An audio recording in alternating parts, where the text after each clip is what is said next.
Hi, and thank you everyone for joining us. We're here today to discuss cyber insurance, evolving threats and solutions, together with our very own Hank van der Heijden, who is joined today by a number of industry experts, including Adam Gladsden, Dan Bowden, Glauco Sampaio, Jacob Ingerslev, Keith Tegoferi, and Peter Rosario, who will join us in a minute.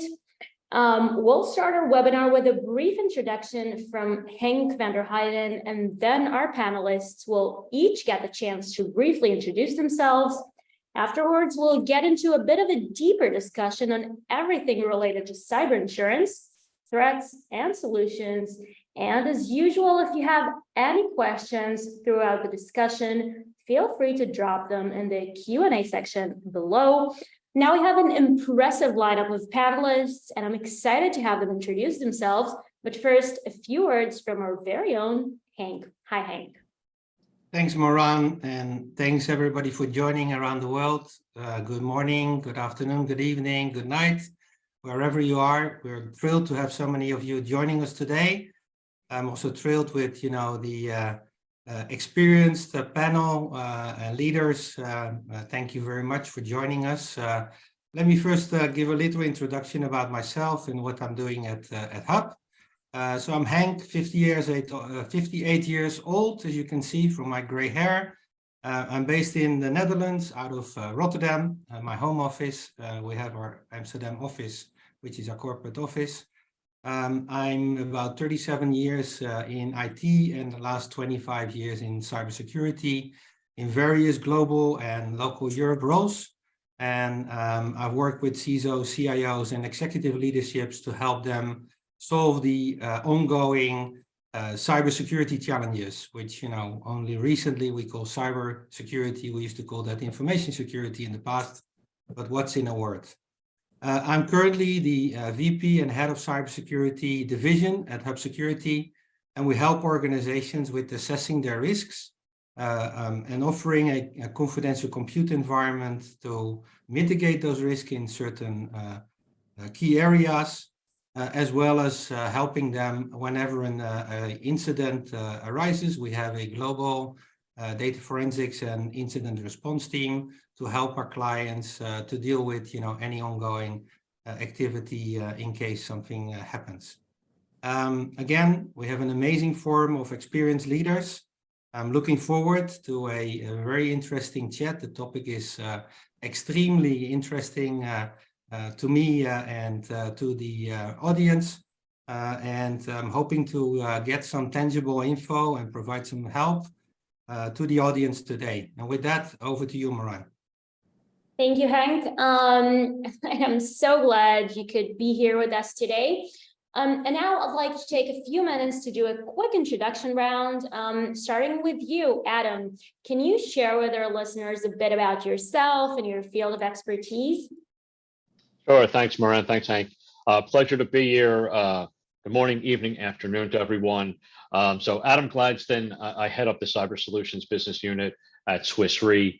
As such, I oversee the team that designs, develops, and deploys cyber risk management solutions for the insurance value chain. I've been in tech for over 20 years, been in cybersecurity for over 10 years, and really focused on launching products and services in the cyber risk space for the greater portion of that. Prior to joining Swiss Re, I was the head of risk advisory services in the practice at Security Scorecard. And prior to that, had my own cyber insurance brokerage for several years, where we did both cyber insurance as well as risk advisory services. So I serve both ends of the cyber resilience spectrum. Happy to be a part of this conversation and bring some knowledge and expertise on both sides of that conversation. Thank you, Adam. Dan, hi. Hi, thank you. Dan Bowden. I'm the Global Chief Information Security Officer at Marsh. Marsh is the world's largest risk advisory and insurance brokerage, and spend a lot of time, focused on protecting our own intellectual property and that of our clients, and also work very closely with our advisory organization on helping those who are interested in becoming insured for cyber and enjoy it. I'm happy to be here with everyone and looking forward to this discussion. Thank you. Hi, Glauco. Hey, Maureen. Hey, everyone. I'm Glauco Sampaio. I'm from Brazil. I'm based in São Paulo. I'm the Chief Information Security Officer, Privacy Officer, and also Fraud Prevention Officer here at Cielo. Cielo is the biggest acquirer in payment systems at Brazil. I'm in the cybersecurity space for more than 20 years, running as a CISO for more than 10, and at Cielo taking care of the whole cybersecurity strategy, and including the cyber insurance issues. So that's it. Thank you. Jacob, hi. Hi, thanks for having me, first of all. Looking forward to the discussion. Jacob Ingerslev happened to be on this webinar a year ago, so a lot has happened since, for sure. My role is heading up cyber and tech underwriting at Tokio Marine HCC. It's a member of the Tokio Marine companies, and I've spent just over 20 years in the insurance industry, and I would say cyber insurance has been the majority of it for the past 10 years. Very exciting field, and looking forward to hearing everyone's experiences and viewpoints. Thank you. Thank you. Keith, hi. Hi, everyone. My name is Keith Tagliaferri, based in the United States, and I'm the Director of Cyber Claim Practices at the Hartford. So my role is twofold. First, I'm responsible for end-to-end oversight of all cyber-related insurance claims across the organization. And then I'm also responsible for overseeing the organization's cyber risk mitigation strategy and solutions, which we make available to our commercial insureds as part of their cyber insurance coverage.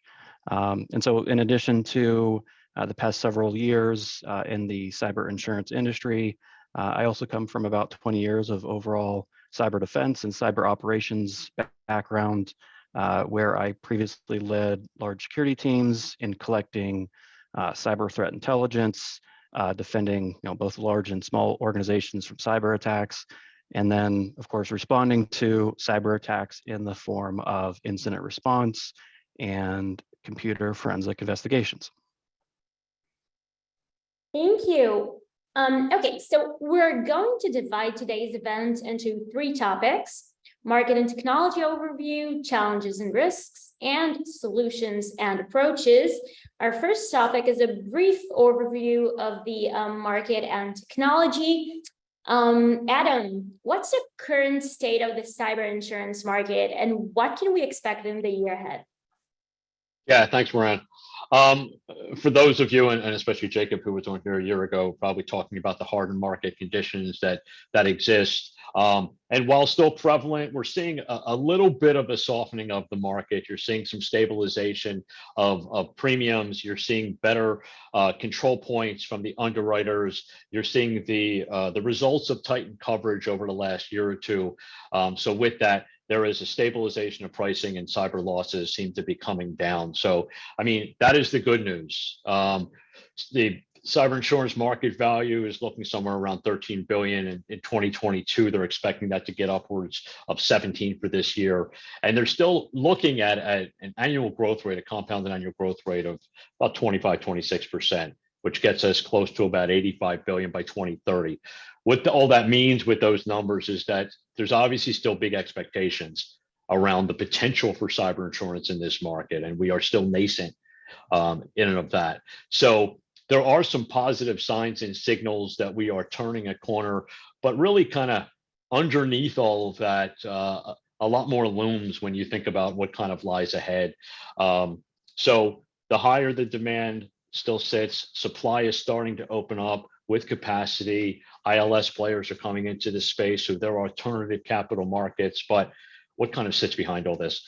There's been talk about ransomware dwindling down a little bit and not seeing as much of the growth that was prevalent at the onset of the war in Ukraine. There are some signals, though, that will continue to be a problem and most likely pick up again in the year to come. So some of the challenges that existed during the hard market cycle with underwriting will still remain, most likely. as we still haven't really fixed the underlying issues with how to effectively underwrite risk, and especially with ransomware. So in addition, you'll see supply chain attacks. These will continue to be more prevalent alongside ransomware. And then when you look at a lot of the new tech that's out there, AI, there's been a lot of conversation around ChatGPT and the effects of that on cyber insurance. So that'll certainly be a course for conversation. And of course, just the overall expansion of the attack surface, right? That continues to exponentially increase year over year. The adoption of connected devices, IoT, OT, looking at all these different areas. And of course, what does that mean for us on the reinsurance side is really, new vulnerabilities, continuing dynamic nature of the evolving threats, and really more openings for systemic and aggregate risk, which is really where we focus our attention on and what that might look like. So, the human factor is still prevalent, even in the face of ransomware, which drives most of the cyber claims. But a lot of the event triggers that even lead to the ransomware come from that human factor element. So phishing and social engineering, and ultimately business email compromise, right? So all of these factors are still heavily in play here. So the good sign is that we seem to be turning a corner a bit. From my perspective, though, I think it will be short-lived. I think we will kind of stabilize. So you're seeing price increases now entering the single-digit phase, which is great news considering where we were at in triple digits. So all positive signs going forward, but lurking underneath it all is still, between the geopolitical landscape that we're sitting up against, elections coming up, and other events, we could easily see, a ratcheting up of some of the underlying issues that really led us into the hardened cycle. Wow. Peter, hi. Good afternoon. Can you hear me okay? Sorry? Can you hear me okay? We can hear you, but we cannot see you. If you could turn on your camera and there we go. Yourself. I'm in a car. It's fine. If you could briefly introduce yourself, and then we'll get back to the discussion. Sure. Peter Rosario, CISO for USI Insurance Services. We're a mid-market firm spread out across the United States, about 11,000 employees globally. Thank you. Okay, Dan, how has the process of becoming insured changed over the years? Well, specifically over the past 10 years. It's a great question. I think that, and it kind of how involved you've been as a security officer. If you go 10 plus years ago, it felt at the time like a big hill to climb and a very disjointed interaction. So you'd be given maybe this very large spreadsheet with dozens or maybe even hundreds of questions, and you'd answer those, and you get on a phone call with multiple carriers, and it might be a couple of hours of Q&A. And then from the CISO perspective or security officer perspective, it seemed like everything just kind of stopped and went away, and you probably had some misgivings about what you had to say about your organization in the interview. You didn't know what would happen, and then your organization's chief risk officer comes back later and says, "Oh, good job, we got coverage." And you're kind of going, "Wow, I don't know how that happened." It felt like you just threw a bunch of stuff into a black box. Something happened, and at the time, what was covered and what was included was very black box feeling, where I wasn't going to find out what was included until we had an incident, is the way it felt. And now, and then during the interim periods of renewal, I didn't really know what would happen. I didn't know if anytime we ever called the broker, if that was going to increase our rates. And so it was challenging to understand. And today what's evolved is the brokers, and you guys have heard all the carnage, and I think Adam just nailed this in the intro about what's happened. There was that big inflation of premiums and concerns about what's covered and not covered. And I think that the brokers had to become more interactive and involved between the carriers and the insureds, because it was so tough to glue all that together and get a handle on what should premiums be, what should rates be. And so I think the brokers now are becoming more involved, gathering more data, advising clients better on what a good insured candidate looks like.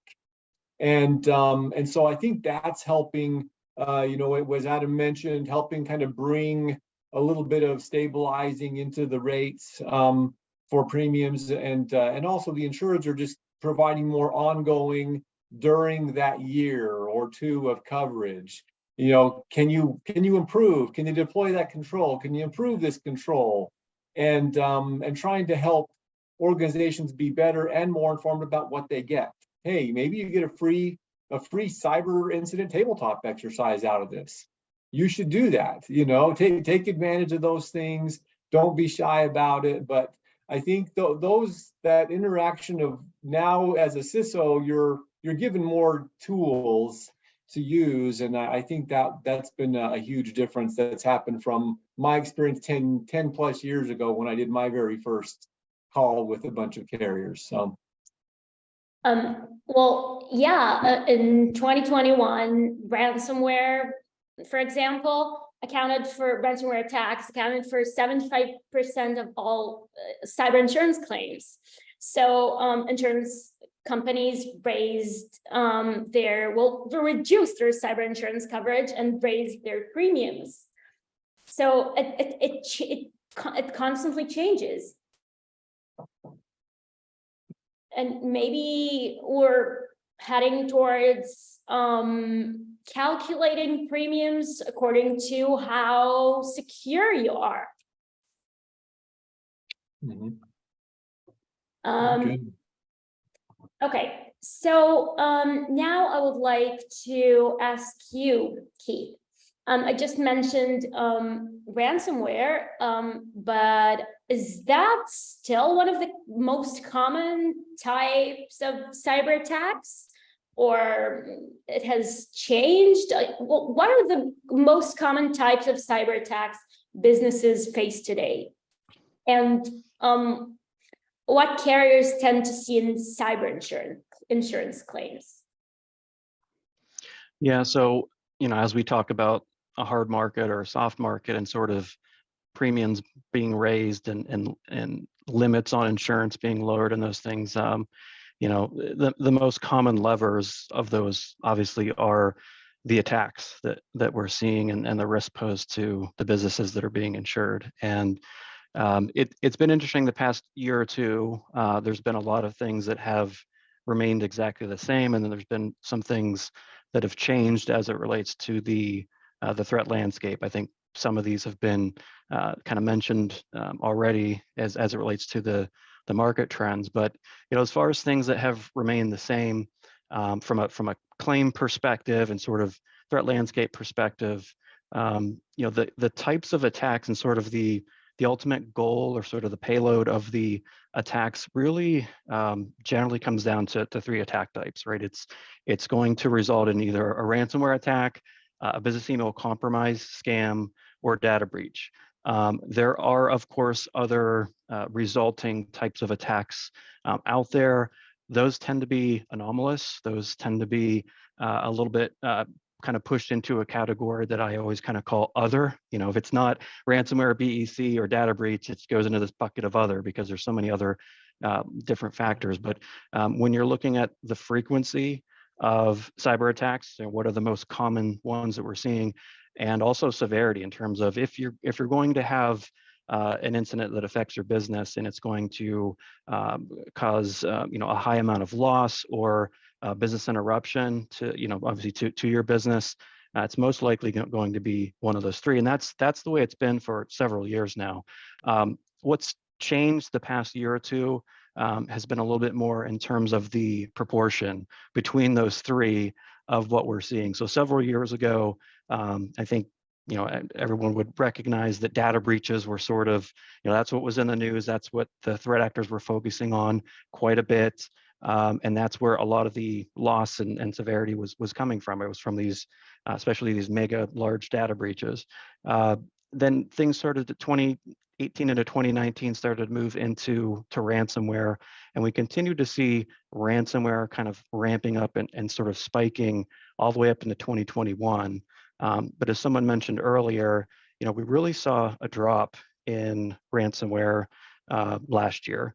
And despite the fact that ransomware still made up a large portion of the overall claim activity that you tend to see in industry reporting, the overall proportion dropped quite a bit. And what we saw was sort of this increase in business email compromise, where all of a sudden, we saw this shift in threat actor activity in which these scams were kind of flying around in record numbers.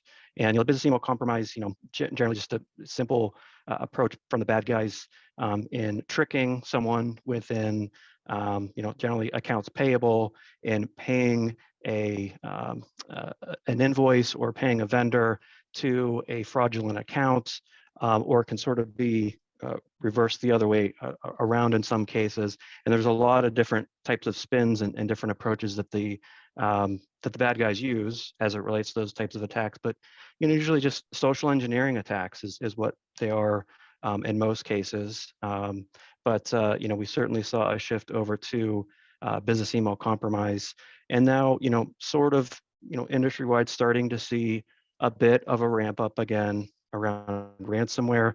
Certainly not back to levels we saw 2019, 21, or anything like that, but starting to slowly see ransomware pick back up a little bit lately. So it's interesting to sort of start with those. Well, is it because we're more prepared for ransomware attacks? Yeah, and there are a lot of different theories that float around as to why we saw the ransomware drop last year. Probably the most prevalent is the war in Russia, Ukraine. There have also been global enforcement actions in which large organized crime, cyber organized crime gangs have been shut down, caught, servers apprehended, those types of things. And so there's been a lot of not only US-based, but global law enforcement actions. There's been a lot of sanction activity around some of the ransom payments and some of those types of things. And then, there certainly has been an effect in terms of organizations having better backups and those types of things, where they don't have to be paying these ransoms if they have sufficient backups that are actually in place and work. So there's sort of probably not one contributing factor to that drop last year, but probably a combination of several. So is it easier or more difficult to get cyber insurance today, Jacob? Yeah, going back to this call a year ago, I think, someone would have said, is cyber insurance even worth it? Will it continue to exist? It's gotten so expensive. Is there even value in this for me? And I think a year later, we're saying, yes, there is value, and it's probably gotten a bit cheaper, and there are less questions asked, certainly in the small business segment. And but I think it's sort of meet in the middle, right? The customers have also upped their game a bit on the security control side. And then, as Keith alluded to, slowdown in ransomware, kind of Q2 and Q3 last year, slight pickup again in Q4, more pickup in Q1. There's probably also been a shift. US sort of was hit by the first ransomware wave, and then that transitioned a little bit more to international, and maybe it's coming back again. But either way, for the time being, easier, more value, I think, is the conclusion.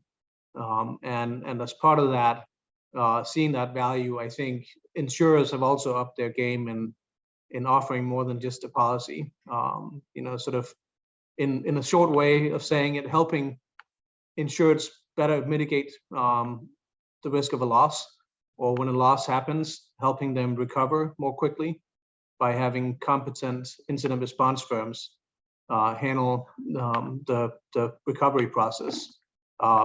Helping them not pay that ransom demand when they shouldn't, because there's a pretty good backup.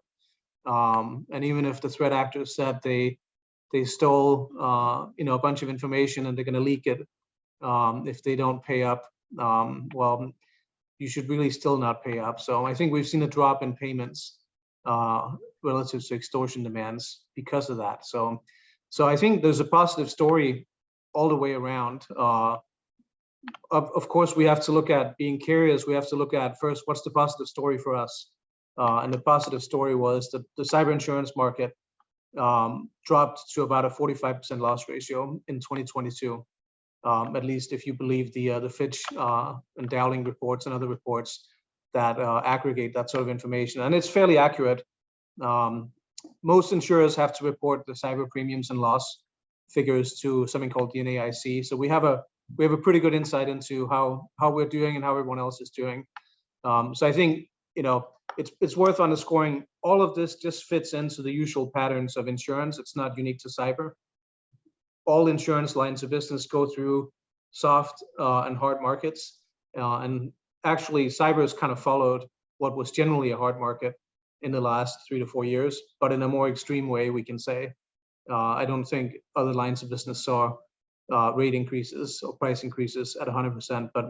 But so we expect this. We try and share up the reserves when we can during the hard market, or at the tail end of it, and then once the price softens, we hold on and sort of we have a good war chest, if you will. So I think insurers are prepared for it, and we'd all like it to be more balanced.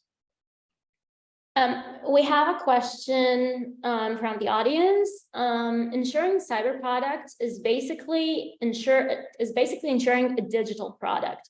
Why do you think there isn't enough digital solution for preventative cyber insurance? It's not insuring cyber products. It's using cyber security to ensure data, and it can be like personal data, sensitive information, your entire business. Glauco, maybe you can answer this question. Yeah, it's really hard to think that we can be proactive and prevent everything. So we have to focus on being a balance between be preventive and be able to respond, be able to recover the environment. So we cannot trust basically on technology and be sure that we are done. We are not suffering without, we are not taking a ransomware or taking any kind of other instance. It's an illusion thinking about that. So we have to take care of the whole process. Taking care of, if you take a look on NIST, you'll see that we have to prevent, we have to monitor, we have to detect, and we have to respond and recover. And the last part is really hard. Most of the companies are not taking care of that part. They are more focused on detection, on prevention, believing that the technology will solve the issues, and it's not. So if you don't take care of the whole process, it's a trap for you. If you'll be hit by a ransomware today, you must be able to recover your business. And most of the companies taking a really long time to recover because they don't take care of the part. And even if you put a lot of money, a lot of efforts in technology and production to be preventive, if you be hit, you must be ready to respond. So that's what I really believe that it's the good part of seeing the whole picture of technology and the whole cybersecurity space. You have taken care of the whole parts. And again, I would like to stress that we're not insuring cyber products. We're using cybersecurity to insure our business.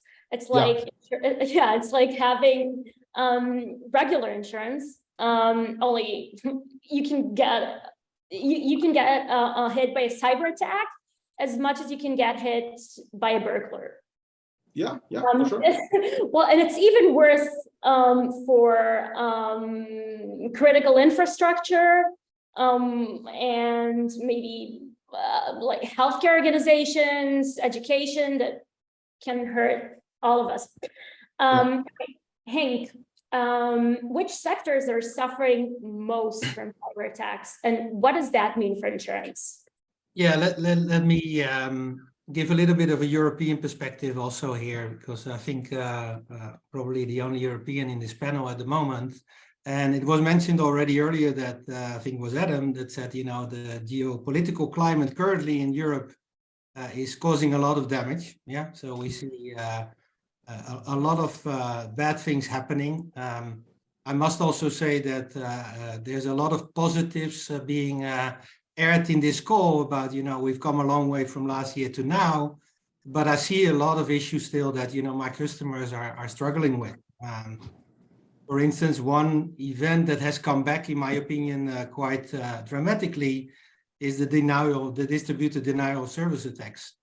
We thought that we had that past us many years ago, but especially now with, you know, the war in Ukraine, we see a lot of organizations being attacked by most probably what we think is the Russian threat actors, and organizations that, you know, were not so well prepared, especially, for instance, in the health sector. If you look at it in the Netherlands, they were pretty much damaged. So when we look at, you know, the top areas of cybercrime and cyber war, I would like to add, you know, DDoS as one, you know, above and beyond the ransomware.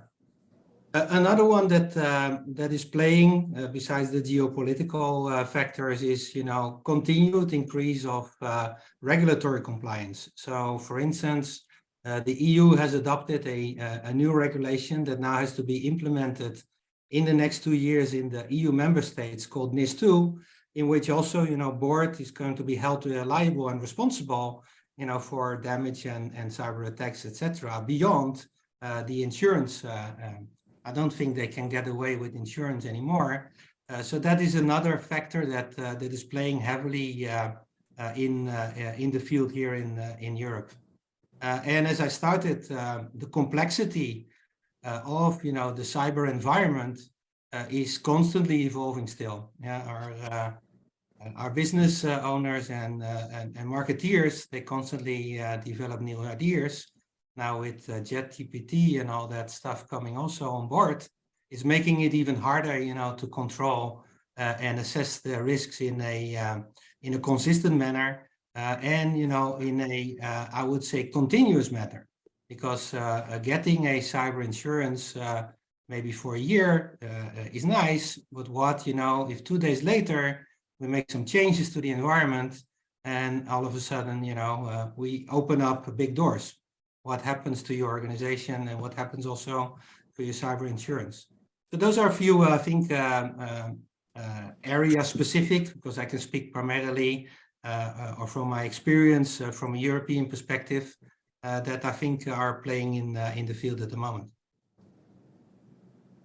Peter, there are a lot of regulations and requirements that many small, medium businesses cannot meet or do not have the means to keep up with.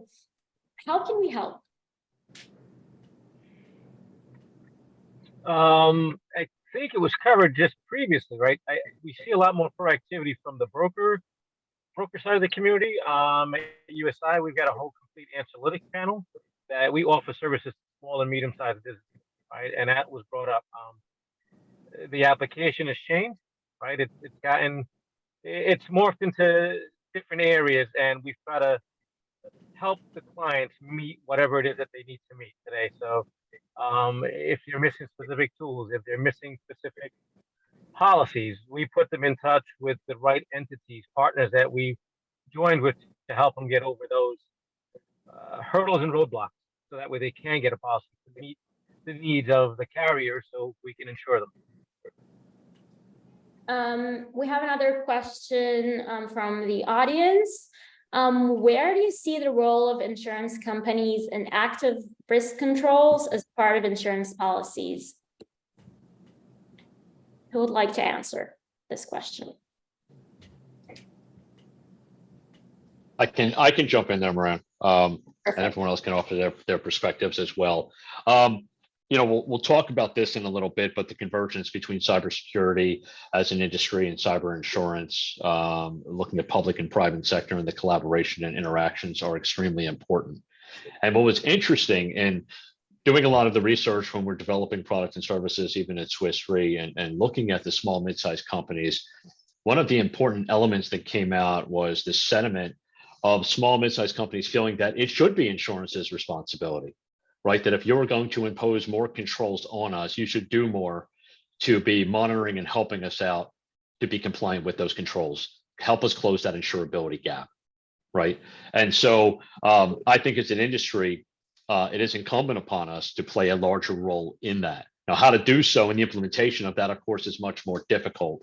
But when I look at the evolution of cyber insurance product, the version 1.0 in the 2014-15s was really about, it's a soft market and there is high demand, capacity was flowing. So it's how do you design coverages effectively, and try and educate the customer. And of course, then with the claims ramping up, and the shift quickly became to this 2.0, where it's how do you leverage data effectively.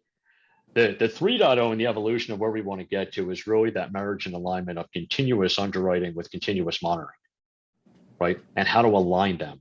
And of course, again, that's much easier said than done, because then you get into a potential dynamic pricing element, which of course the insurance industry is not ready for, nor will we be prepared to take on for quite some time. But when you look at the coalitions and cowbells and the adaptive and active insurance and these sort of elements, you're starting to see that those elements come to life, of how when you do have continuous monitoring in the background, it's higher engagement points with your customers, right? And that's where insurance can really affect change with the help of security companies, or just taking on the ownership of that data themselves, to be able to create more touch points, more stickiness, so that in between those renewal points, there's an opportunity to increase your security posture, work on closing that insurability gap, lowering premiums, applying discounts, whatever that might be. Now you've got these touch points in between. So you're extending that customer journey to beyond initial application renewal. And now you're establishing a much tighter relationship, which traditionally doesn't exist, right? Nobody wakes up in the morning and says, wow, I can't wait to talk to my insurance agent. This is going to be awesome, right? And so now, though, you're really doing something to help their business. You're bringing something of value to them that is not just about necessarily the policy at the end of the day, but it is really working to help them out with that security posture and help out their business. Another question from the audience: have the stronger implementation of laws like GDPR also been contributory to better systems in place, thus increasing cybersecurity? Glauco? Yeah, I think that the enforcement of the law helped us a lot as a professional. I've been on that subject for a long, and most of the companies do not put money or put efforts to raise the maturity, because they don't have any kind of obligation. Besides who works for financial segments or any kind of other market that have a stronger relation, just the companies just don't put money on that. And the laws here in Brazil, we also have a kind of GDPR and LGPD, and after that, the companies are taking care of more about cybersecurity and more about the issues of talking about privacy and the control that we must have on this area. So I think that this helps us a lot. We gain more support, gain more money for the cybersecurity budget, the privacy budget. And we are seeing an adoption of this in Brazil. Our law is not completely implemented, and we do have a bunch of issues to solve, and a lot of companies who is working hard to get a good maturity level, because they don't put money or put effort on that for long. So in 1 or 2 years, they cannot have the maturity that they needed. So, but yes, it's helping and giving us support, the legal support and support for the board to increase the maturity and still keeping the company ready for the law. And it's clear what you have to do. So that's good. It's good of the law. It's not taking care of everything. You take a big framework to that. You have points, and you know how to start and what you have to deliver it, and what the process you must create, and what you need to do in the end. So yeah, I think the regulations and the laws help us a lot. If I can add to that, some negative impacts. So I think the law has one leg, right, which is you need to have better security, and these are the penalties if you don't have it. I think I agree with what was just said. Yeah, it's generally been positive. The other leg is the data collection piece, And I would say negative right now. It's become kind of the new hunting ground for class action lawyers in the US. Not GDPR, obviously, but we have our own versions. And it's a much more complicated web in the US of individual state laws and federal laws. So I would say, as we've seen ransomware ease off a bit, and maybe business email compromise fraud has stabilized a little bit, still going up, and data breaches have sort of fallen a little bit in the background. Maybe the new wave is privacy violation lawsuits. So we're seeing metapixel lawsuits very prevalent in the healthcare industry the last 6 to 9 months. Yet to be determined where that's headed. I think there's only one sort of major settlement at this point, but they all cost money in terms of legal expenses. And you've got a recent settlement in the biometric privacy area in the state of Illinois that could really dramatically change everything. And it's already caused a flood of lawsuits, right? Again, lawyers, flood to it. Let's see if this is the new money maker for us, right? And as with any class action in the U.S., the injured party doesn't get a whole lot out of it.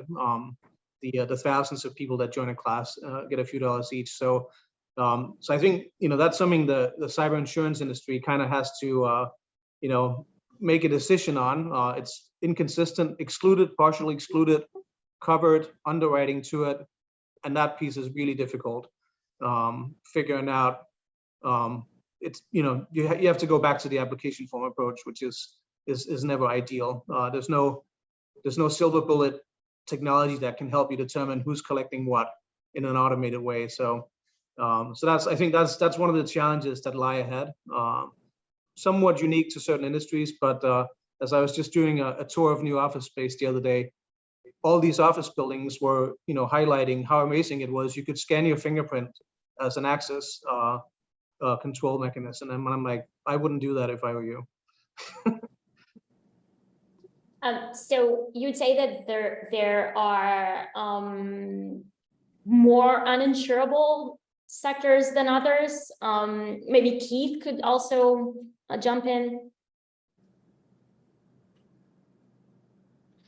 Yeah, so I mean, we definitely see larger risks surrounding certain industries, right? So I mean, there are certain organizations that certainly have a target on their back.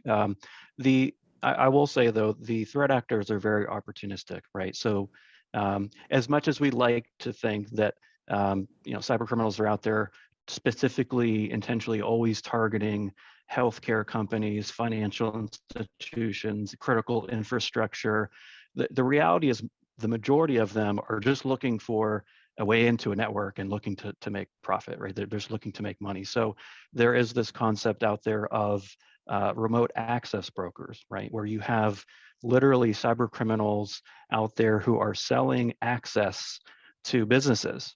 And the buyers of that access, the majority of the time, they don't really care who the victim is. And many times, even seeing the back end of these ransomware attacks, you can tell oftentimes they don't even know who the victim is, right? They deploy ransomware, they have a ransom demand that goes out, and they don't really know who the victim company is or what industry they're part of and things like that. Sometimes they do a little bit better diligence and they realize that they have a really good victim on their hands in terms of some of these attacks, or maybe they get in the process of a data breach. We're able to see, wow, they have a lot of in the US, social security numbers or personal health information. But the threat actors I think they're much more opportunistic than we like to think, especially outside of the nation state attackers, right? The advanced persistent threats, nation state, sometimes they're a little bit more targeted in their attacks. But so certainly, we do see, healthcare, financial institutions, any critical infrastructure, certainly, having a little bit more focus. But, I see just as many organizations that I'm shocked are the victim of cyber attacks as I do ones that I would think would be commonly attacked, right? It's so you can really tell that there's an opportunistic component to all this as well. So that's just sort of talking from the the victim and the claim perspective. I'm sure someone else has a better perspective in terms of insurability, but I'll just kind of make that comment about the threat actor focus on what they're trying to do and being opportunistic. Are there any geographic differences, Hank? No, I think from that perspective, probably not so much, because I think if you talk about criminal organizations and not, let's say, the geopolitical climate or nation-state crime and warfare, then I think, you know, cyber criminals are opportunistic around the world. Yeah, whether you're in Asia Pacific or in Europe or in the US. So I would agree there that, you know, they would look for the easiest way in. It's like, you know, with burglary in the streets. Yeah, if you have your door open or your window open, it's an easy target. And of course, if you are putting a Van Gogh in your house, then you are a target. Yeah, that requires some more time to break in as well. But I don't think from that perspective there is a major geo difference. Okay, another question from our audience before we move on to our next topic. Merck's recent legal case shines a light on insurers using active war exclusions. How are insurers getting better at or gaining greater confidence in attribution and being able to accurately use the active war exclusions? Feel free to jump in.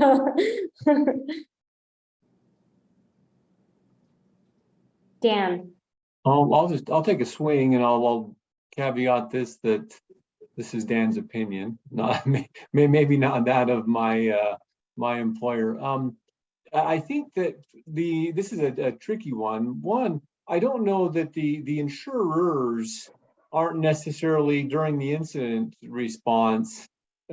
They're counting on their client and the client's resources, whether it's their incident response team, extended firm, law enforcement, to help with attribution. And so I think that's inevitably what happens. I don't know if and maybe some of the insurers out there keep track of threat actors, and they maybe have a profile, and they're aligning who a threat actor is. This one a nation state associated threat actor. So I think that may be how the correlation works on the insurer side. Big picture, I read I think somebody tagged me on a LinkedIn post or something about that Merck case this morning. But a big picture, I'm not crazy about an outright exclusion about it, although I'm not one that has to cover claims.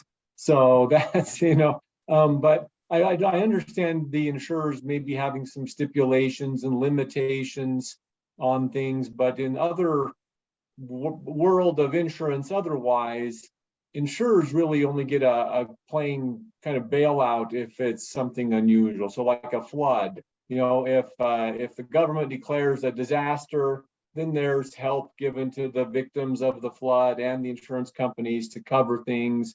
If a bank gets robbed, some of the funds are insured, things like that. And so I kind of mixed feelings, but it's a tough one to get through. And so I'll be very closely following how some of these rulings play out in the future and what the insurer's posture will be.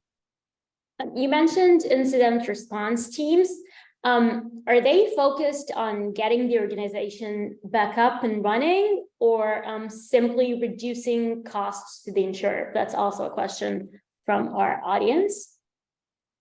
I'll take a quick swing and defer to others. To me, if quick response and recovery equates to lower cost, and so my view is the sooner you can detect, respond, recover, all of those things equal the likelihood of better cost management, and why I think that's probably one of those key factors now that the insurance companies are asking for on clients. Do you test? Do you have an incident response plan? How does that play out? I agree with that, Dan. Right? incident response is about how quickly can you get back. So it almost spills into business continuity and DR. The faster we recover, the cheaper it is all around. Yeah, and I think even before that, so what we see in our client base is that sometimes we get a call that it's not even, to the fact that they're sure that they're being attacked, but there is something strange happening. So if we get early on in that cycle, and help them out, identify what's going on, block the next step in the command chain, then you may not even get to the point that you have to recover. So I think, as you say, respond is extremely important. Maybe if you respond quickly, can catch them spot on, I would say, then you might not even need to recover at all. So it's extremely important to work with your client, on an ongoing basis, to act fast within an hour's time if possible, and be busy with identifying, is something going on, and if so, can I stop it now? Be better protected. Okay, and with that, we're moving on to our second topic, challenges and risks. Jacob, what are the key drivers of loss in cyber insurance policies, and what can we expect for the next 12 months? Yeah, I mean, I think Keys and others did a great job of kind of outlining. So my short answer here is going to be, the percentages haven't changed, right? Ransomware number 1, business email compromise number 2, data breach number 3, and then there's that fourth bucket that may or may not become very expensive in 2 or 3 years when all those lawsuits have been settled, and then that could be number 1. We don't know, right? Keith also mentioned social engineering. Yeah, well, so that's a tactic that plays into all of them. That's part of the attack vectors. But the outcome being ransomware, fraud, or data breach. But the privacy violations, I think, that's what we consider long tail claims in the industry, liability claims. So they take a while to play out in the different stages of the court system. So that's the challenge of insurance, right? Anything that's long tail, whether that's D&O or any other liability coverage, is you're sitting and waiting when there's a new trend, and you can't really address it before you know if it's going to be good or bad. Whereas we've seen in the last 2 years how quickly has the industry addressed the change with the ransomware wave coming on in 2019, and the ongoing sort of somewhat increase in business email compromise fraud. So I think those are still 1, 2, and 3, and then there's the X factor with the privacy violation lawsuits out there. So that's sort of status quo. Keith, how many organizations end up actually paying a ransom when experiencing a ransomware attack? Yeah, so I think this is an area where there's probably good news and bad news. Over the years, we've continued to see, it's around hovers around 50-50, right? Where somewhere around half of insureds, you tend to see them paying ransoms. The numbers industry-wide are all over the place. Some say it's 80%, some say it's 40%, some say 60%. But what we don't see is numbers like 95% or 5%. We know that it's sort of it's one of those situations where it depends, right? If an organization can recover, again, back to recover, from solid backups that haven't also been encrypted and maybe were segmented from the rest of the network that was hit, and the backups are adequate, they can get back up and running. But if not, a lot of these companies are facing just unsustainable business interruption, where they can't continue on as a business with downtime of all their systems being down. So they kind of get backed into a corner in which they need to do so. The good news is that I will say industry-wide, I think we've all seen a slow progression in terms of a drop in the number of victim organizations that are paying ransoms. There are a lot of reasons for that. I think, again, one of the most common, though, is it's back to the message getting out that you have to have solid backups. I think that a lot of the noise around these ransomware attacks, at least in the United States, and some of the really high-profile attacks, they were used as an opportunity for some security budgets, right, to sort of throw these attacks on the desk of leadership and say, look, if we get hit by one of these attacks, so that can open up doors, obviously, for budgets for better data backups and security controls and those types of things. So, we've definitely seen that. And in addition to that, again, there's been a lot of global enforcement actions in which a lot of these ransomware groups have been shut down, they've been arrested, they've had servers apprehended. And so, a little bit of that dip in the ransomware activity has also, I think, helped. But I think overall, for now, we continue to see a positive trend of at least a little bit less insureds paying ransoms as opposed to going the other direction, and continue to see more and more victim organizations and companies ending up having to pay these ransoms. Hank, what are the most difficult areas for organizations to assess their risks? Yeah, I think that still is in what we call the identifier area. So we use, when we work with our clients, not just to help them to get cyber insurance, but also to set up continuous risk program. We use the NIST framework, and obviously the identify area is the biggest because that's still the most difficult one, is to understand what you have. A lot of organizations are still struggling with that, or are having areas where they don't know. If you look at the amount of infrastructure, the amount of different applications hosted and built by different organizations. So that brings me also onto the supply chain. More and more organizations are not working in isolations. I would say they're working with lots and lots of sister organizations, vendors, partners. And assessing that, and identifying those risks is a big issue. So knowing what you have is one, but then also translating that into your risks, your vulnerabilities, your risks, is something that organizations are still struggling with big time. This counts for large organizations, but obviously also very, very much for SMB organizations. Thank you. I would also like to thank Peter and Dan, because they have to go in 2 minutes, and ask them if they have a couple words just to wrap up their part of the discussion.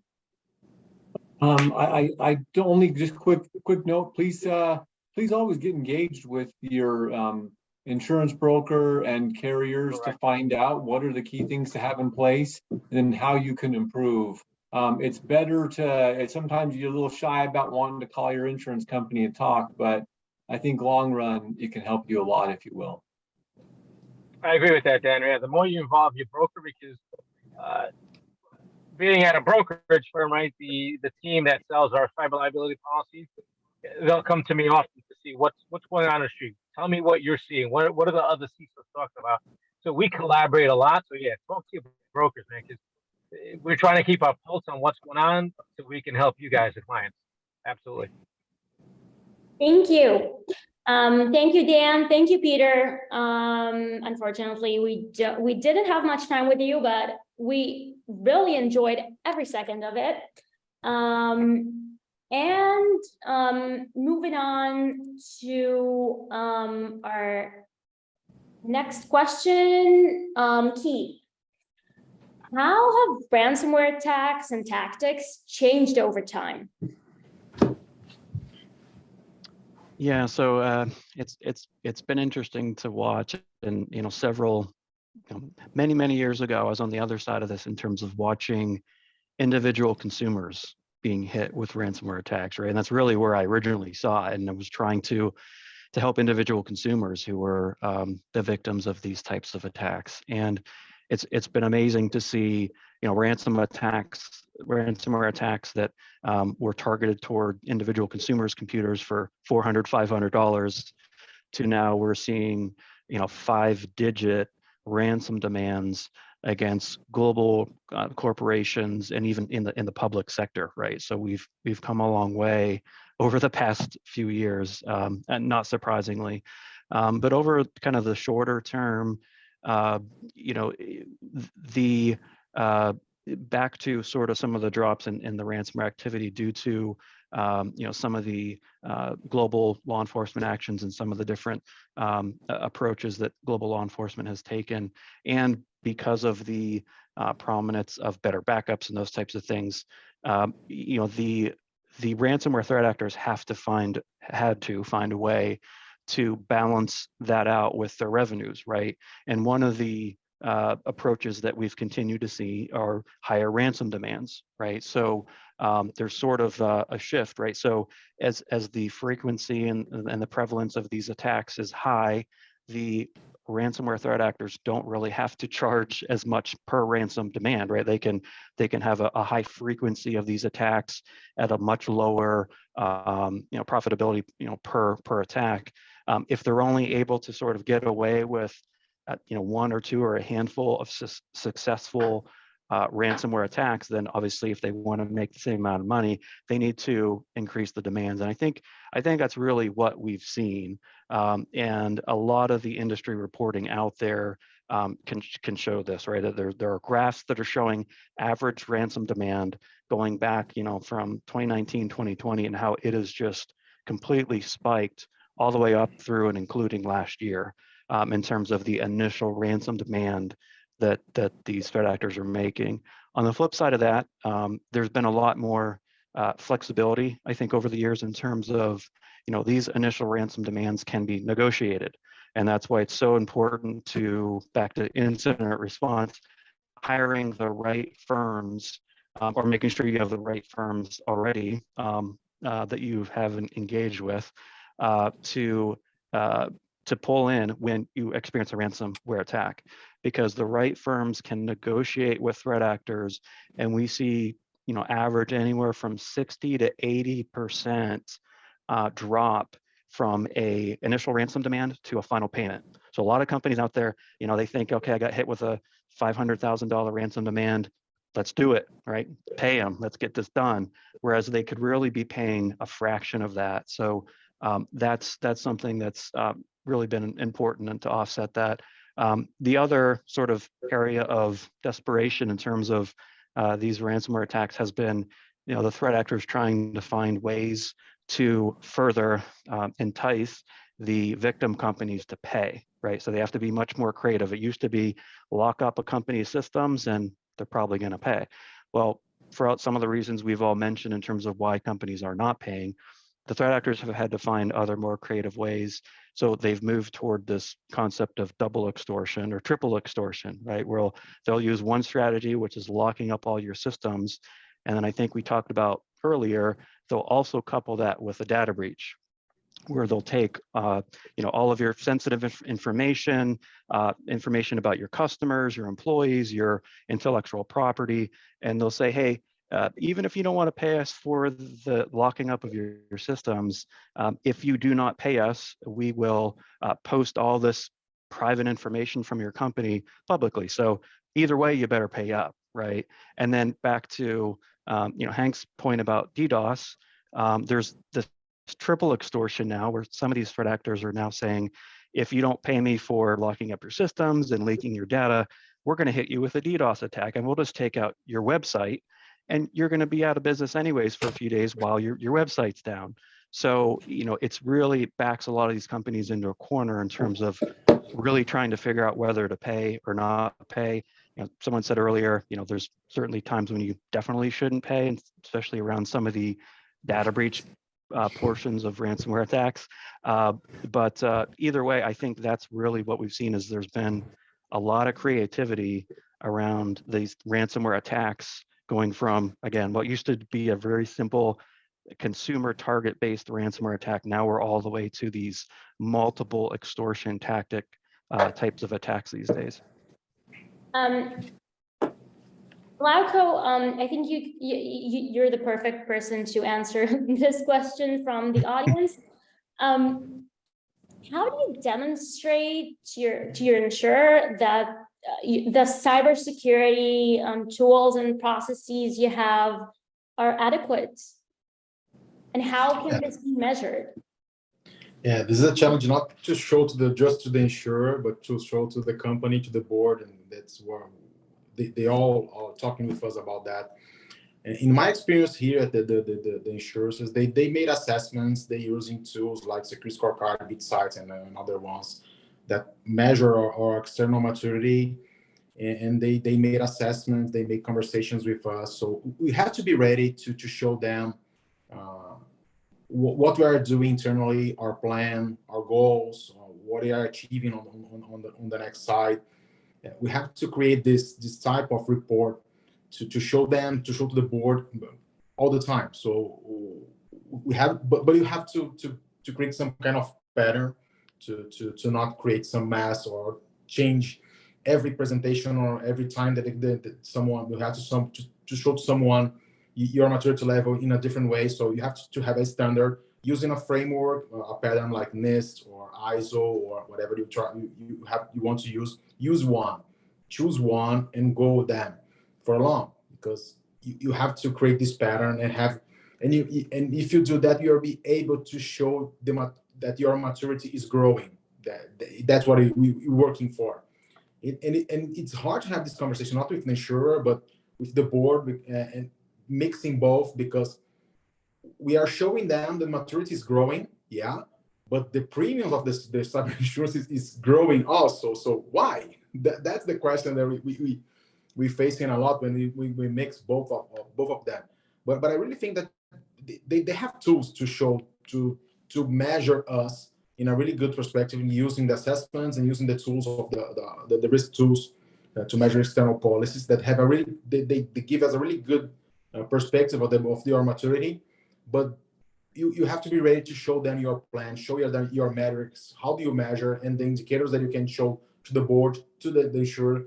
Give the trust, show them that you're ready to be open to listen from him, and show them the infos, the real infos, not just to have the insurance. Because if you made that, if you need and you need the insurance in the future, maybe you are not able to get the help from them. So you have to be fair in this kind of conversation and answering the assessments in an honest way.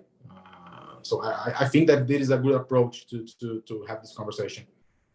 Yeah, I fully agree. And sorry, Moran. I think what is important also in my experience, helping out, organizations and customers in the conversations with, the brokers and the insurers, is show that you're in control, show that you know what you're doing, have the evidence to, beyond it, to show, on the different categories and topics that you have things under control, that you're working on it, that you have a plan, a roadmap.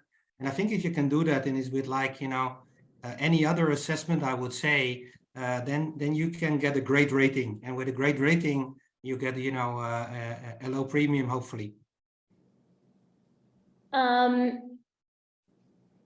Now we're moving on to our final topic of the day, solutions and approaches. And Adam, I'd like to ask you, how is the cyber insurance industry aligning with the cybersecurity industry to progress cyber resilience? Yeah, it's a good segue, I think, to the topic we just mentioned, and I alluded to it earlier. I mean, you've seen this in play with a lot of the cyber MGAs, where they partner up with cybersecurity companies. So there's kind of two flavors of this. There are those that partner with them really as a solution reseller, right? And it's kind of a panel that they have. So if, especially with small, mid-sized companies, don't have either access to or the availability of these resources, now it can help close the insurability gap by saying, hey, if you don't have an MFA vendor, right, you might not be insurable now. We have a list of preferred vendors that you can use, and preferably get a discounted rate because of that relationship, what that might look like. And then there is more of the data providers, and something that might be more tightly integrated, right? Where it's now looking at how you can leverage data effectively, how you can get access to data, where does that data reside, and how do you integrate that and embed that in the customer journey so that it becomes part of the embedded process. And I think that's what we're evolving towards, and where we need to really as an industry to get to that point, because now you're also going to be getting access to inside out data. So looking at more of the endpoint detection vendors and looking at MDR and XDR solutions beyond just the MFA. But it really does start with the controls. What are you measuring against? But how do you want to use that data and how do you want to leverage that? So the good news is I think you've seen that evolution kind of occur where it's gotten beyond just the referral play, because I think a lot left to be desired within that. But now it's more of a technology play. And it's also being able to work with vendors that the customers are currently using, right? So that you have the APIs, you have the connectors, you have the translation mechanisms to ingest and harvest the existing data and do that mapping and translation for insurance coverages and perils. That's what we're working on. I think that's what the industry needs to get to. So now there's alignment between the insurance, the brokers and the data that they're gathering, the education piece, and now working with the carriers on the back end of that insurance value chain. So you're connecting the dots and you're also translating the languages so that the carriers who have their own applications, their own questions, their own coverage forms, you can now start speaking the same language. So I think that's where there's a big opportunity, is starting to create standards between the cybersecurity sector and the insurance sector to help drive this forward. Nobody's going to be able to do this in a vacuum, and nobody's going to be able to do it without the collaboration and coordination with the others. So I see that's where this is going to evolve and how it can be used effectively. But it's kind of a paradigm shift. Like Big time. Creating standards. Yeah. Are there any standards currently in place? There are very few. You've seen some consortiums with cloud providers and things like that, but no, as far as a translating mechanism and looking at insurability, there are no common forms translations between security frameworks, and Hank mentioned NIST and ISO and CISO and some of these other ones. No, they don't really exist, and that's part of the problem. We're still in this wild, wild west, akin to 1995 internet, era, where it's just everything is just kind of out there. You can't really make sense of it yet. You know that the websites are out there. You need to have an internet presence. I don't really know what that means, so we're kind of in that phase. We're slowly coming, out of that, but we're still in this kind of wild west where, right, there's no standardizations in coverages, interpretation of coverages, interpretation of security data, how to characterize data, and how to use that effectively with insurance. And I think that's where that gap exists. So, up till fairly recently, the insurers have been really dependent upon the cybersecurity companies and consulting firms to bring in this data and help them understand what it means. The insurance industry needs to evolve and take it upon itself now to bring some of this function in-house, so you can do that mapping and translation to help create these sort of standards. And of course, I think regulations and the governmental backdrops need to play a part of this as well to help drive these standards to market. And I think you're seeing a slow roll of that evolution there, but as Jacob mentioned, data privacy and a lot of things that are happening with the US government, with the SEC, and whether there should be a backstop. So the conversations are really starting to pick up, but whether or not there's any credence behind it or any leverage, I don't think we're there yet. But I think it's becoming much more of a real conversation in the light of the SolarWinds and the Colonial Pipelines and the JBSs, to realize that systemic risk is real. It's not just something that's, it's not a Hollywood movie anymore. This isn't sci-fi. This is legitimate stuff. And Keith mentioned, the cyber criminals and the bad actors can evolve much quicker than we can react. That's a fact. So you're never going to truly be able to keep pace. We need to be agile and flexible enough to just be able to absorb, right? And it's almost a bend, don't break, but it's going to take, a village to get this thing really up and running. And so, but the insurance industry as a whole needs to do more to help drive some of these standards forward, to help drive some of these solutions. Yeah, Who do you and think? Yeah. and Adam, I think we can help as a cybersecurity industry to give you automated tools to do that. I think this is an important area as well, is because if you need to use all the kind of different tools that exist to Absolutely. get assessment and then dashboard it's again it's a huge effort, and then you won't be able to do that. So I think this is where we're working on, and where we can really help to bridge that gap. Yeah, absolutely. And I think the customer journey piece is one of the most critical areas for innovation that needs to be dealt with within that realm, because all the tech exists. It's not a matter that we don't have the technology out there, right? And it continues to gain pace as well. But it's how do you integrate that into a customer journey? How do you create not yet another tool for security teams to have to use, right? So how do you kind of embed them in either existing platforms or just via API, just absorb a lot of that data and being able to use it into something tangible, right? And something really value driven. I think that'll be a challenge, but as you agreed. said, internet in 1995, and how many years did it take us to have GDPR? Quite some time afterwards. What was that? 2015? I want to say 15, 16, somewhere around there, maybe 17, but yes. So of course it's going to take some time. But the problem is that time isn't on our side, because the cyber criminals aren't going to, sit on the sidelines just kind of waiting and saying, okay, that sounds great. There will always be another flavor. There's another fad of the day, right, that they'll come up with. And I think Keith highlighted that very well with ransomware, just as an example, right? There's always going to be an evolution with that. So you need to be flexible enough to be able to take in that change really and just adapt to that. And so the frameworks need to be established. Regulation needs to be able to get behind it, as far as standardization. Certifications would be great for companies, right, with regard to ratings themselves, and how we use those. And whether it's also standardization of risk assessments, just general mappings of risk assessments to insurance coverages. So I think a lot of the examples are out there. I think it's just time for the insurance industry to kind of accelerate some of the adoption of what currently exists, and then continue to innovate as well. Keith, what can insurers do to help reduce their commercial customers' cyber risks?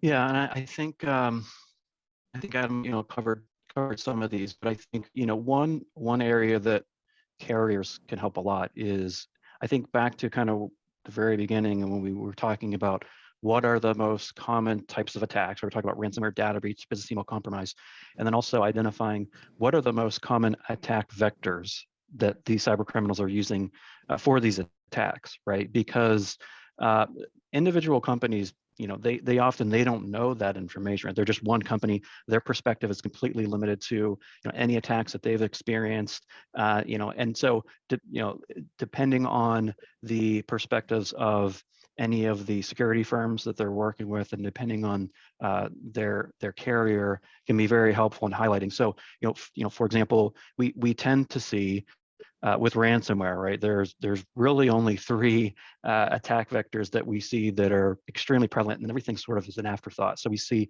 remote desktop protocol being exploited as sort of an open port in which either it's not secured correctly, or there's a brute force attack against remote desktop protocol. There are stolen credentials that are sold, or it's default passwords, right? Where you're literally able to just remote right into a network with password, a username admin, password admin, things like that, right? Another one is back to phishing, social engineering, right? So training your employees. And then the emergence the past couple years, especially a couple years ago, of security vulnerabilities, right? And sort of not patching, or not, at least not patching systems quick enough as severe critical vulnerabilities come out. So, carriers can certainly help, especially even if it's just at the initial application for cyber insurance or at renewal. A lot of the questions that are being asked are for a reason. We're asking those questions because these are the common types of attacks that we tend to see But yeah, and I'd say, you know, RDP, we talked about multi-factor authentication is another big one in which I think all carriers out there are really pushing on deploying multi-factor authentication. We talked earlier about backups, you know, having, you know, daily, very frequent backups, storing backups, you know, offline, ensuring that backups are encrypted, segmenting backups from the rest of the network. So if the bad guys get in, they're not able to kind of move laterally and access those backups. Segmenting the network, you know, things just, again, not allowing the bad actors to move easily throughout the network. And then again, the social engineering training, the security awareness training for employees. Always, you know, going to probably be the weakest link in any chain of controls that you have is going to be, you know, the hands on the keyboards, the people using systems. So making sure that your employees have some sort of training to understand security. So, you know, I think there's a lot of visibility that's, you know, the security firms out there and carriers are able to provide to insureds to try to help them out. There's so much out there you can do. There's so many types of attacks. But if we literally just all sort of focused in on, again, what are the most common attacks, common attack vectors, and sort of the top 5 to 10 controls to have in place, you're looking at a very high percentage of success in preventing a lot of those attacks just based on the prevalence of the attacks that we see. Glauco? Well, I think, you know, what can I answer that? But it's really hard on our side to take this kind of approach. We have a bunch of infos, a bunch of stuff to work, and keep talking about the ransomware that they follow the same path. So if the companies can have the ability to take a look on that, it will help us a lot to create this baseline to solve more, so not solve, but to be ready for the most common issues and the most common type of attacks. So this brings a lot of resilience to us.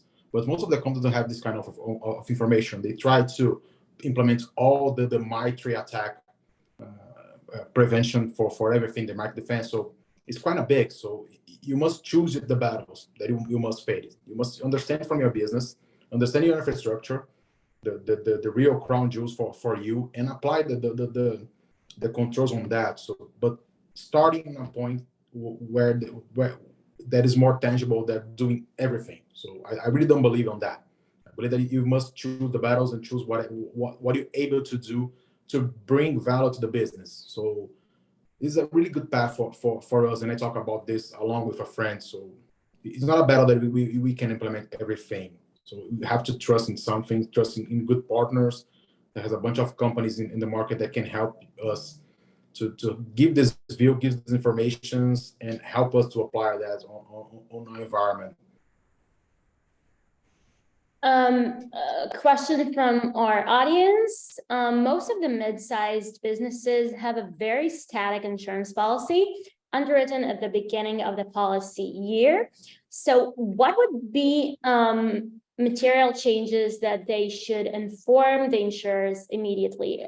Jacob, I think you can answer that. Hopefully I can answer it. And yeah, it's a challenge. You know, people acquire new assets. I'm not talking about necessarily acquiring a new company, you know, a new subsidiary, but people acquire subsidiaries too during the policy period, and the policy addresses that up to a certain extent. You can acquire within a certain threshold. So there's a lot we might not know about that happens in those 12 months, and it really highlights the challenge of you know, sort of the 12 months policy periods and what goes on in between. And I think, you know, a good part of the insurance industry is still only looking at the attack surface, the exposure around new renewal time, and then revisit again in 12 months. And I think, you know, Adam's brought us up, very thorough description of which direction the market's headed in. You got the insurtechs. You know, we're a firm believer in the active monitoring approach. So we keep an eye on our insureds in a friendly way throughout the policy period. And so when new assets may be added, and if they come with certain vulnerabilities, then we detect it, we alert them, and most of the time they respond back and say thank you. We hadn't found that ourselves. I think that's it's a pretty common issue, is you don't know all of your attack surface. But the other two things I want to highlight, just in relation to what was being discussed, because it's been covered thoroughly, I would say there's one sort of pretty big difference. All of this works pretty well with small companies. The larger the organization, the less success you're going to have with active monitoring and whatever you're doing, because it gets more and more complicated as an infrastructure, and you're going to miss something. And if it's like, oh, you're missing this control, well, I think larger companies aren't that responsive to those sorts of comments. So, I think insurance industry's come a long way in the small mid-sized space. I think there's a lot of work to do in the larger account space. But it's good. Always need to have something to focus on and improve on, right? But I think for now we've done pretty well. So I think we covered this already, but this is a question that I saw from different people on our Q&A. So maybe just to sum up the discussion, how do we secure ourselves? How do we protect ourselves? Is there a combination of physical assets or cloud security solutions or other cybersecurity solutions? I think people, most of our attendees would like to hear more about how to protect themselves. And I think this will be a good bottom line for this discussion, as we have to, we only have 3 minutes. So we have to say it's a good way to finish. My comment's going to be, when you're an individual company, you just can't know as much as an insurance company, insurance broker, a cybersecurity firm that has a macro level view of what's trending right now. So, and it goes back to the customer view as well, right? Don't secure everything, because you can probably catch 90% by focusing on a handful of things. And I think the insurance carriers have the loss data and the forensic reports that point to the attack vectors to prove what's happening right now. It doesn't mean that's happening in 12 months, but what's happening right now. So I think that collaboration is very important, probably more important than any individual tool in itself. Yeah, great answer, Jacob. I would say this, regardless of company size, you need to look at a cyber resilience strategy, and both risk services, risk advisory services, your security products have to be married against risk transfer. And it's not a question of one or the other. You need to consider both, because one will really give you the backstops and the financial protection, and truly being able to understand what's in those coverages and policies and working closely with your broker will really help you on the other side with what side of security that you really need. So I would say it's not an either or, especially for small, mid-sized companies. You have to contemplate both. I know it's much easier said than done for real small companies in the face of larger insurance premiums. But also, the insurability gap that exists. There are a lot of companies that are not insurable because they don't have the basic controls in place and the basic mechanisms. So get your basic cyber hygiene in order, get your house in order, work with your brokers to understand where those gaps are to ensure that you have insurability, that you're in the game and you have that as an option. Because the most difficult situations are obviously for the number of small companies that go out of business because they just cannot rebound from the financial losses that stem from pretty basic attacks, and basic cyber hygiene will thwart the majority of these attacks. And of course, nobody will be completely safe from that, but there are basic steps that can be taken. And so, my advice would be, look at cyber resilience collectively between risk transfer and risk advisory, and what you can do to get your basic cyber hygiene in place, and work with a broker to either get insurability, or if you have it, make sure that you've got adequate coverage. Yeah, maybe to add to that, I think it's all right. And I mentioned the identify is the most important thing, because you need to protect what is valuable to you. And I think there are solutions out there now that you can also look at protecting your real crown jewels to a little bit more higher way than maybe the others. So I think that's an area. We covered the forensics and incident response.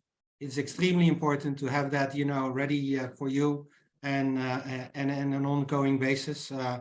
And it was earlier mentioned as well, having management do a tabletop exercise so that you're prepared for in case, something happens, that, everybody knows what his role is, how to act. Those are things that can help you a lot as well. Glauco? Yes, sir. So they talk a lot of good things, cyber hygiene, knowing the crown jewels, create a response plan, and I can add on that the recovery plan. So it's really important to the companies, depending on it doesn't matter the size of them, know how to came back from a big ransomware attack, for example. So focus on that, and if you get this potpourri of informations, all here we're talking about, and put together, we will have a really good conversation with your broker and the insurer. So adding that, focus on recovery. That's my final thoughts on that. Perfect. I would like to thank you everyone for your vast insights and for a really wonderful discussion. These were all super fascinating topics related to emerging security challenges, and I'm glad we got the time to cover them today together. Thank you to our speakers, Henk van der Heijden, Dan Bowden, Jacob Ingerslev, Glauco Sampaio, Peter Osorio, Adam Gladsden, and Keith Tagliaferri. We look forward to hosting many more discussions like these in the future. To stay up to date on upcoming webinars, follow Hub Security on LinkedIn. Thank you so much, everyone. See you next time. Thank you. Thank you. Bye-bye.